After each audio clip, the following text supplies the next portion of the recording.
शुरुआत बड़ी खबर के साथ जो कि असम से है। असम के नौगांव में एक बच्ची के साथ रेप की घटना सामने आई है। इसके बाद से इलाके में हिंसा है, तनाव है, आक्रोश है। डीजीपी मौके पर पहुंचे हुए हैं, लेकिन सियालदह कोर्ट पर इस वक्त आपको बता दें वकीलों का हंगामा देखने को मिल रहा है। संजय रॉय की पेशी को लेकर ये तस्वीरें दिखा रहे हैं आपको, देखिए कोलकाता पश्चिम बंगाल।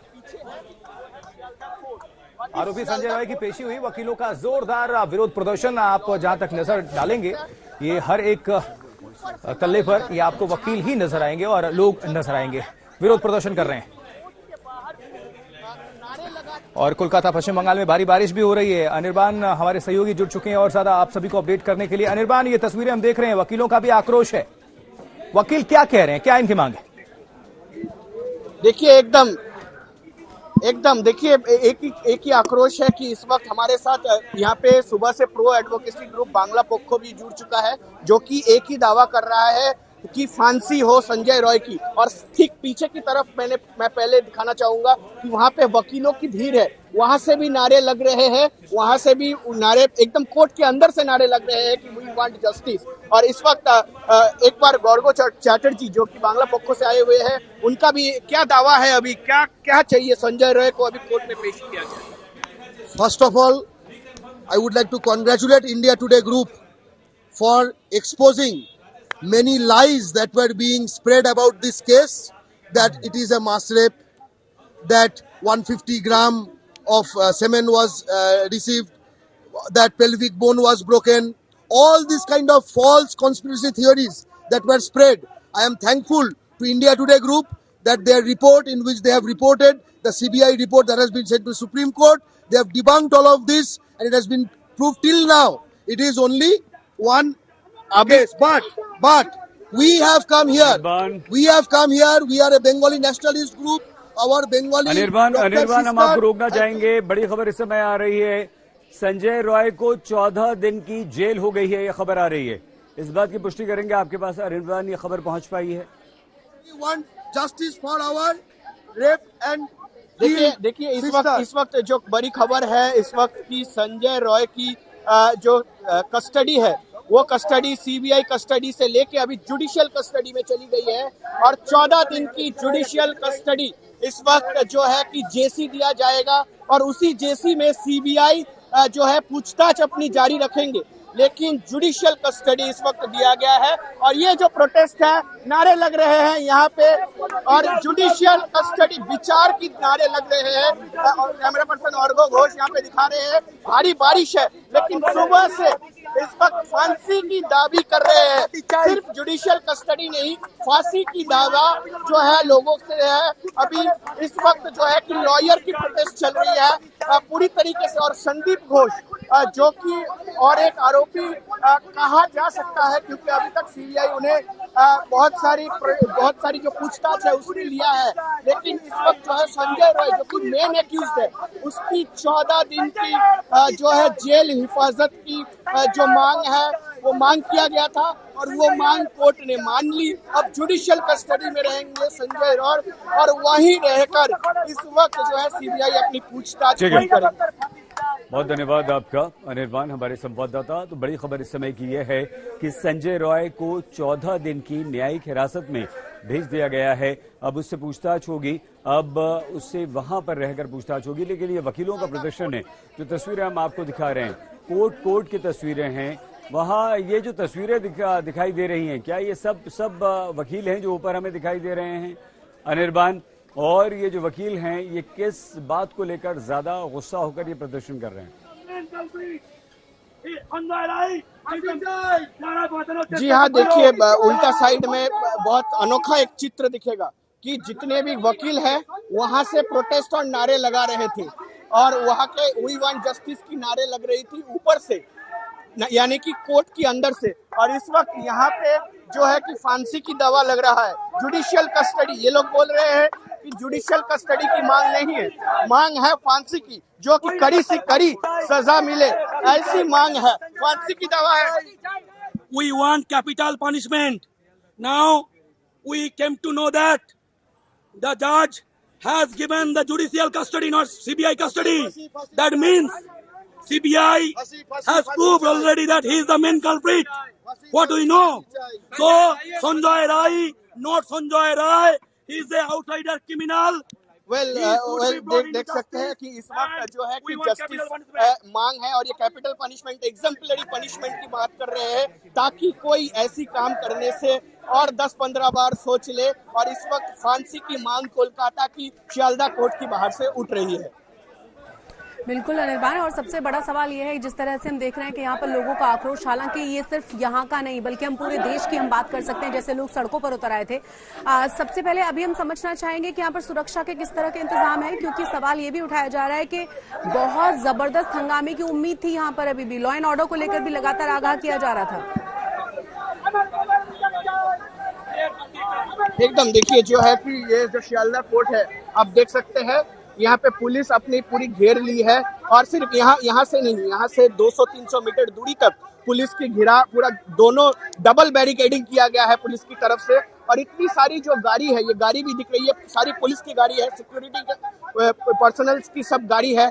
और उसके बाद जो प्रिजन वैन में लेके आया गया था सीबीआई दफ्तर से यहाँ पे, और यहाँ से अब जुडिशियल कस्टडी पे लिया जाएगा। उससे पहले मेडिकल हो सकता है, और मेडिकल होने के बाद उसके बाद जुडिशियल कस्टडी में संजय रॉय को लिया जाएगा और वहीं से पूछताछ जारी रहेगी। यही सबसे बड़ी जो अपडेट इस वक्त संजय रॉय की खबर में आ रही है, आरजीकर घटना की तरफ से आ रही है कि आरजीकर घटना जो है वहाँ सब जस्टिस की मांग कर रहे थे, डॉक्टर्स प्रोटेस्ट कर रहे थे, पूरी भारतवर्ष में यानी कि पूरी वर्ल्ड में प्रोटेस्ट चल रही थी। और इसके बाद जो है शियालदा कोर्ट से एक बड़ी खबर जो अंदर से आ रही है वो है कि जुडिशियल कस्टडी मिली है 14 दिन की, और सीबीआई वहां से अपनी जो पूछताछ है जुडिशियल कस्टडी के अंदर करेंगे। जुडिशियल कस्टडी में सारी जो अभी जांच है वो जांच चलेगी। साथ में संदीप घोष, जिसको कल तक जो है कि 9 दिन अभी तक हो चुकी है और 88 आवर्स जो है कि पूछताछ जारी है उनसे भी।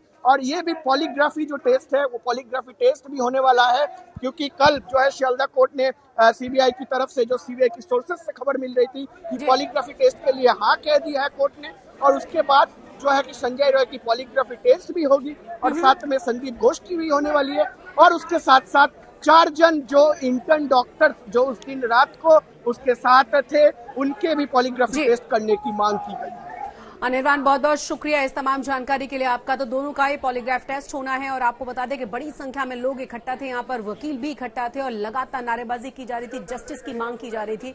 हालांकि ये उबाल हम कह सकते हैं राजीव पूरे देश में हमने देखा है। बिल्कुल ये आक्रोश देखने को मिल रहा है। लेकिन अब वो संभावित सवाल जो पॉलीग्राफी टेस्ट में हो सकते हैं आरोपी संजय रॉय से, वारदात की जानकारी कब और तो कैसे मिली, आपको बता दें कि संदीप घोष से जो संभावित सवाल है वो भी हम आपको बता रहे हैं। वारदात का पता चलने के बाद आपने क्या किया? आप तो अधिकारी थे, सबसे बड़ी जिम्मेदारी आपके पास है, तो लेकिन आपको जब वारदात की जानकारी मिली तो आपका रिएक्शन क्या था? आपने सबसे पहले क्या कदम उठाए? बहुत सारे आरोप है कि वारदात की खबर लगने के बाद आपने किससे बात, क्योंकि परिवार में बहुत सारे आरोप, क्योंकि परिवार की तरफ से कहा गया कि पूरा सिस्टम एकजुट हो चुका था और पूरे सिस्टम ने उनका साथ नहीं दिया। तमाम सबूतों को मिटाने की कोशिश की गई। एफआईआर दर्ज करने में कल स्टेटस रिपोर्ट में सीबीआई की तरफ से कहा गया है कि 12 से 14 घंटे आखिर कैसे लग गए। साथ ही साथ क्या आपने जानने की कोशिश की कि पीड़िता जीवित है या नहीं, ये भी सवाल पूछा जाएगा।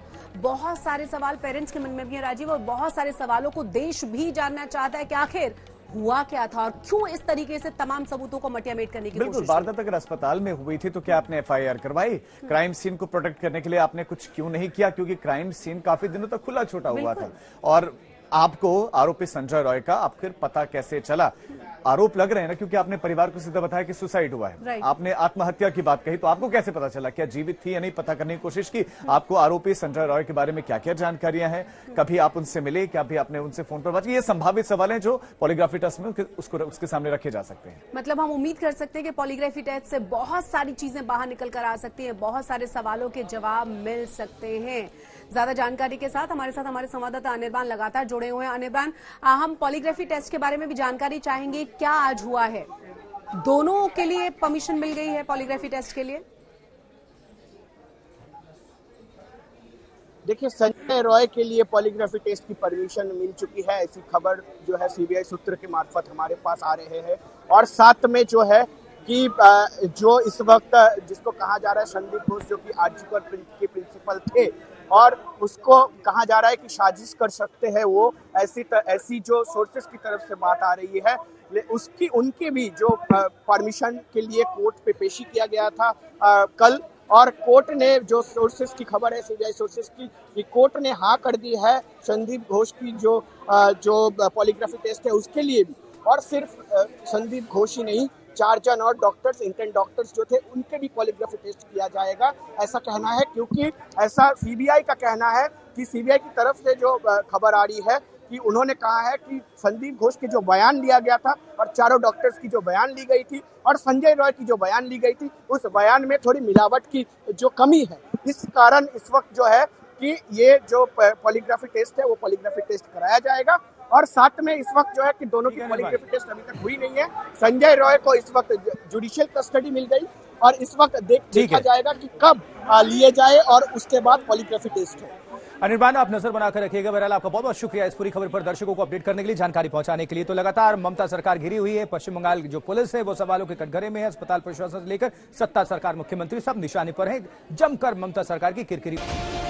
अपने दम बंगाल से लेफ्ट को बेदखल करने वाली, अपने दम टीएमसी को बंगाल में खड़ा कर देने वाली, अपने दम 3-3 बार बंगाल की मुख्यमंत्री बनने वाली, अपने दम बंगाल में बीजेपी से 2-2 हाथ करने वाली, देश में सेकुलर राजनीति के बड़े चेहरों में से एक, विपक्षी नेताओं की जमात में मुखर चेहरों में एक, माटी मानुष की राजनीति की अग्रणी ममता बनर्जी पर उंगलियां उठ रही हैं कि उनकी पुलिस ने कोलकाता रेप मर्डर केस में लीपापोती की। उनकी सरकार एक बिटिया को इंसाफ दिलाने में नाकाम रही। उनकी सरकार डॉक्टरों को सुरक्षा देने में फेल साबित हुई। उनकी सरकार एक जघन्य केस पर संरक्षण का पर्दा डालकर बैठ गई। और इसलिए देश की सबसे बड़ी अदालत के माननीय न्यायाधीश को यह कहना पड़ गया कि कोलकाता रेप केस में जो कुछ हुआ वैसा उन्होंने अपने 30 साल के करियर में कभी देखा सुना नहीं था। You may be right, Mr. Sibal. This is something which even the criminal procedure code doesn't prescribe. Yes, exactly. The entire procedure which has been followed by your police, police of the state, it is something which at least I have not come across. Yes. In 30 years of my... I know that. पहली बार ममता बनर्जी का सामना साख के संकट से है। पहली बार वो राजनीति से ज्यादा नैतिक सवालों के चक्रव्यूह में घिरी है। अल्पसंख्यकों का तुष्टीकरण, बांग्लादेशी घुसपैठियों का संरक्षण, विधायकों, सांसदों, मंत्रियों के भ्रष्टाचार, बंगाल की बिगड़ती कानून व्यवस्था, गरीबी, बेरोजगारी, पिछड़ापन जैसे राजनीतिक मोर्चों की जगह ममता बनर्जी एक रेप मर्डर केस में सच दबाने की कोशिश, एक चहेते प्रिंसिपल को बचाने की कोशिश, गैर जिम्मेदारी दिखाने वाली पुलिस का बचाव करने जैसे आरोपों के सामने खड़ी। कोलकाता की वारदात पूरे हिंदुस्तान को आघात कर गया और चंद दिनों के भीतर ममता बनर्जी की छवि छलनी हो गई। बंगाल की जो मुख्यमंत्री, वो भी एक महिला है, वो जाके क्यों डॉक्टरों के साथ, आंदोलनरत छात्रों छात्रों के साथ, छात्रों छात्रा के साथ क्यों नहीं? अहंकार आपको खा रही है और आप किसी से बात करने में इनकार करते हैं। आप खुद एक मुसीबत बनते जा रहे हैं। ममता के पास मौका था महिला सुरक्षा पर अपनी संजीदगी दिखाने का, मां माटी मानुष के नारे पर खरे उतरने का। ममता ने वो मौका गंवा दिया और कहीं न कहीं गंवा दी भविष्य की कई संभावनाएं। अनुपम मिश्र, कोलकाता, आज तक।